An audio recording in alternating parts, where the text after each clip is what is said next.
South Korea, inatras ang kanilang investment sa halagang 27 billion pesos ha.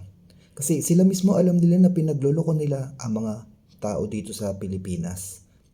Kahit yung mga kartig na bansa natin, yung Asia o kahit sa ibang Europe, sa ibang bansa, alam nila na pinagloloko nila yung mga tao dito sa Pilipinas. Ayan ang sinasabi ko sa inyo. Sa mga nakaupo kasi dyan parang normalized na lang na kapag merong naagawa ng kasalanan, siyempre magbobotohan yan sa Senado at iaakit sa Supreme Court. Ang mangyayari, nagkakampi-kampihan sila.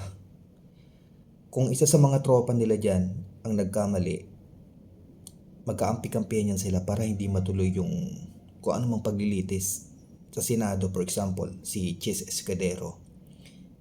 Di ba delaying technique yung ginagawa niya. So sa Senado pa lang yun nakalusot. Pagdating sa Supreme Court, nandyan pa rin yung mga appointee na kung sino man yung taong malakas na yun.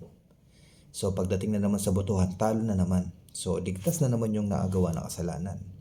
Di ba? Ganyan parang normalized na lang no? Kahit tayong Pilipino, alam natin na pinagloloko na tayo, sa kanila parang normalized lang na niloloko nila tayo. So kaya ultimo, ibang bansa alam nila pinagloloko nila tayo.